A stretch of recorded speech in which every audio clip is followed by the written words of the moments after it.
¿Tienes una obsesión por incluir en tu alimentación los nutrientes correctos?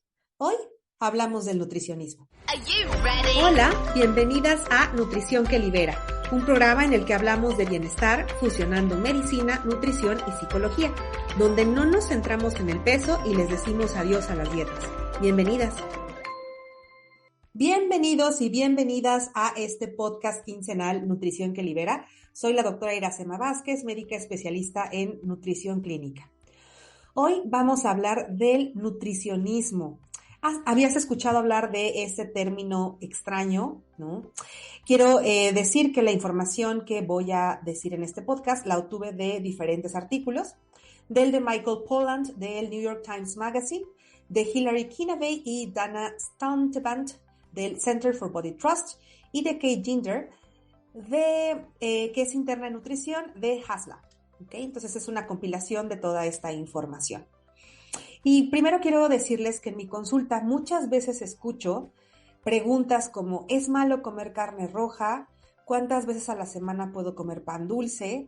¿Es bueno tomar vinagre en la mañana? ¿Puedo tomar leche light? ¿Puedo usar sustitutos de azúcar? ¿Es malo comer mucha fruta? Y así una larga lista de preguntas alrededor de la comida, la alimentación del día a día. Estas dudas surgen de un miedo creado por la industria alimentaria, la ciencia médico-nutricional y el periodismo, los periodistas. Y es que se han encargado de crearnos un miedo creciente en torno a la alimentación. Se nos dice que nuestra salud y nuestra vida en general dependen de las elecciones que hagamos de nuestros alimentos y de lo que le damos a nuestra familia, pudiendo estarnos envenenando con la comida o salvándonos de una muerte terrible. Es casi imposible vivir un día sin escuchar a alguien comentar sobre qué es una alimentación saludable. Nos crea confusión sobre qué debemos comer para maximizar la salud y eso genera una ansiedad nutricional. Promueve un pensamiento dualista, o sea, de blanco y negro. Si hay un alimento bueno, debe haber un alimento malo. Esto ha llevado a las modas de la alimentación como dietas bajas en grasa, bajas en carbohidratos, altas en proteínas, la dieta paleo, el ayuno intermitente, la dieta keto o cetogénica, evitar el gluten o las teorías sobre la llamada adicción al azúcar. La realidad es que la nutrición como ciencia es joven y estamos empezando a entenderla.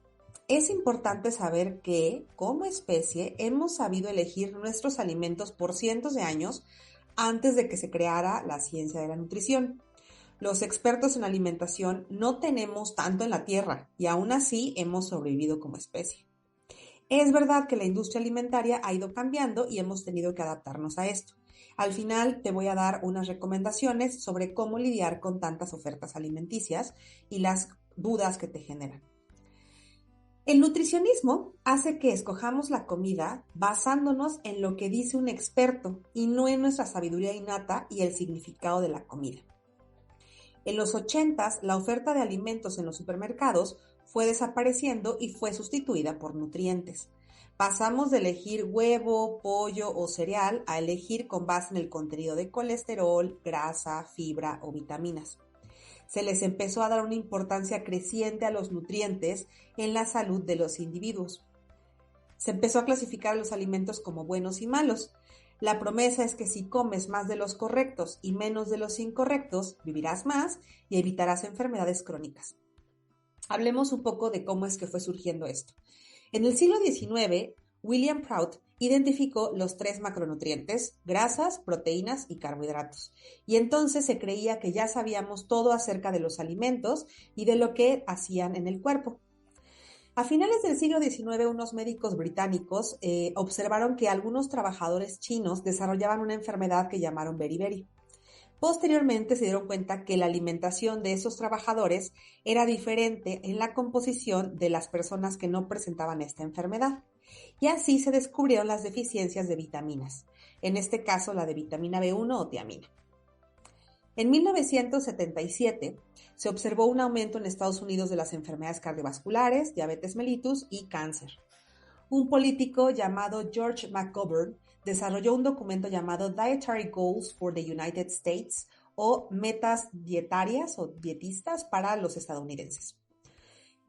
donde se les decía a los ciudadanos que disminuyeran el consumo de carne roja y lácteos y esto por el contenido de colesterol que se creía que era el causante de todas estas enfermedades.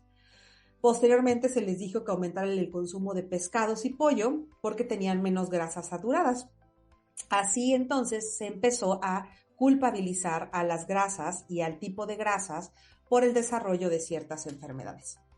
Situaciones como estas son problemáticas debido a que no toman en cuenta diversos factores que llevan a una población o a una persona a desarrollar enfermedades. Por ejemplo, ahorita las que estamos hablando, cardiovasculares, como la historia de trauma personal o colectivo, antecedentes familiares, prácticas de ejercicio, tabaquismo, sedentarismo, estrés o el nivel socioeconómico. Para los 80s ya se habían creado términos para los alimentos y sus componentes como grasas poliinsaturadas, colesterol, grasas monoinsaturadas, carbohidratos, fibra, polifenoles, aminoácidos, carotenos. Se sustituyó lo que previamente era simplemente conocido como comida. Y así nació el nutricionismo. Yo actualmente tengo muchas pacientes, si no es que todas, que hablan en estos términos. Les pregunto, ¿qué comes a la hora de la comida habitualmente? Y me contestan, una proteína, algo de carbohidratos como arroz, etc. No me dicen, por ejemplo, guisados de pollo o arroz con huevo, no. Utilizan términos que han sido acuñados por el nutricionismo. Y no es que me estén dando información errónea, sino que están fraccionando sus platillos a nutrientes.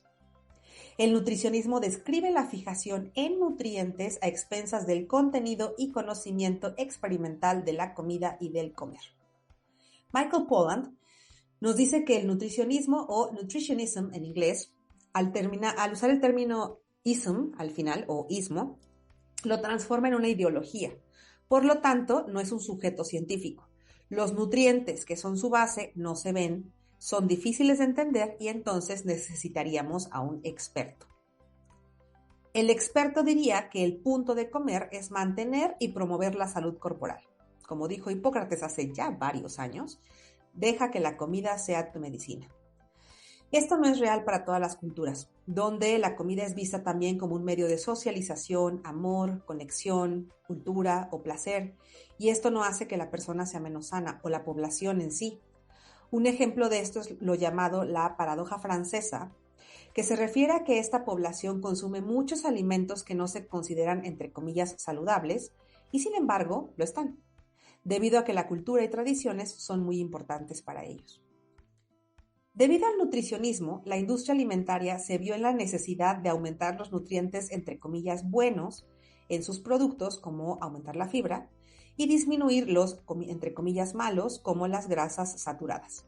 Por lo tanto, este movimiento fue bueno para la industria alimentaria que remanufactura a los productos de consumo, porque ahora te los venden con la promesa de que como tienen más fibra, serán pues más ventajosos para tu salud. Y la gente los quiere consumir más.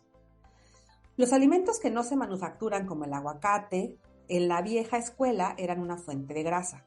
En la nueva es una fuente de grasas monoinsaturadas, por lo que es un alimento muy positivo que hay que incluir en la alimentación. Así, dependiendo del clima nutricional, los alimentos van cambiando de propiedades y estatus dentro de la alimentación. Pero, ¿esto es bueno para la salud? Se pensaría que una fijación por los nutrientes mejoraría la salud pública. Con la lucha en los 70s contra la grasa, los estadounidenses adoptaron una dieta baja en grasas y fueron sustituidas por carbohidratos. Esta es una de las teorías de las causas del aumento de peso de la población mundial. Sin embargo, en realidad no se consumió menos grasa porque se aumentó el consumo de proteínas que tienen todas grasas saturadas. Esta es una teoría del aumento del peso, pero no es del todo cierta o comprobada porque el aumento de la gordura mundial se debe a muchos factores. Pero bueno, eso es tema de otro programa. El nutricionismo muchas veces se ha retractado porque pasan los años y se descubre un nuevo nutriente que lo puede todo y se descarta que el que fue tachado de terrible lo siga haciendo.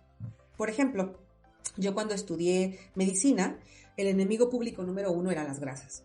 Y la grasa era lo peor que podías consumir independientemente del tipo de grasa que fuera. Cuando ya estudié la maestría, las grasas se dividían en las grasas buenas y las grasas malas, y entonces teníamos a las monoinsaturadas como buenas, a las saturadas como malas, y se daban estos porcentajes de cuánta grasa debías consumir. Actualmente todavía perdura que la grasa, dependiendo del tipo, es algo terrible, pero ya es mucho mejor vista y aceptada, y ahora los carbohidratos son el peor nutriente que pudieses consumir.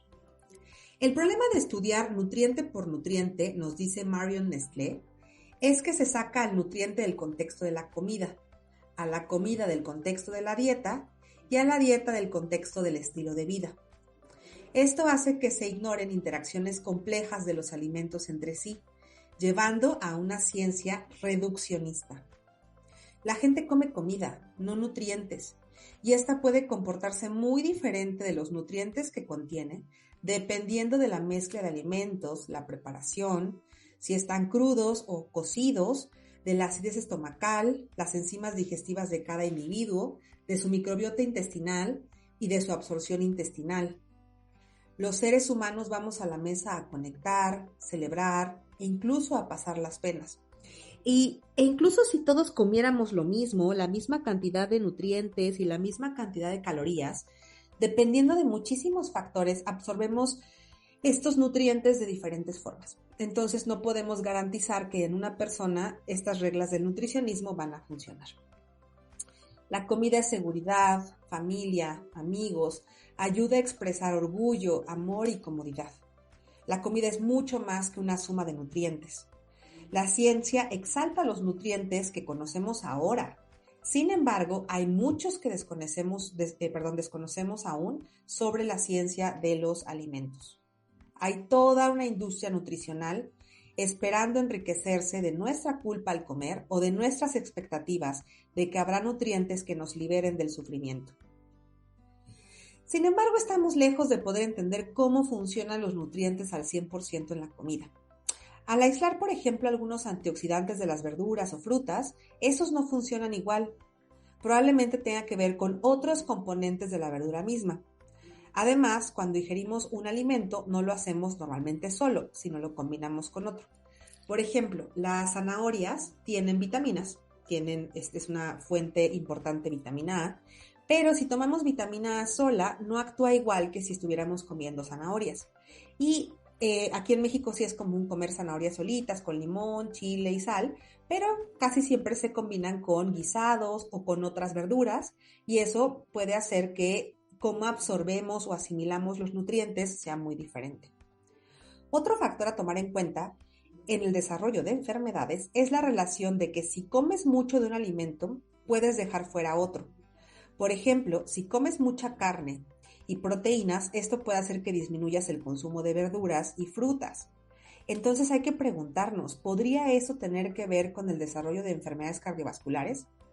En las modas actuales de dietas se sacan grupos completos de alimentos en pro de la salud, y esto no ha ni mejorado la salud ni reducido el peso corporal de la población. Entonces, ¿realmente está funcionando? En la búsqueda de la alimentación correcta, llena de nutrientes, se han propuesto estilos de alimentación de otros países o de otras formas de alimentarse. Por ejemplo, como las dietas vegetarianas y las mediterráneas, que han sido estudiadas en poblaciones que viven muy diferente a nosotros. Por eso, no es posible replicar los resultados de estas dietas en estas poblaciones en todas las personas. No toman en cuenta el estrés, el nivel socioeconómico, los privilegios, el clima y en general la historia personal de cada individuo. También la investigación en alimentos y dietas tiene muchos defectos, porque depende de la memoria de los participantes, de qué y cómo comió cada cosa y de si dice la verdad, porque en muchos estudios que están dándoles una dieta en específico, ¿no? Comparan, están consumiendo dieta mediterránea contra dieta occidental. Entonces, bueno, occidental estadounidense.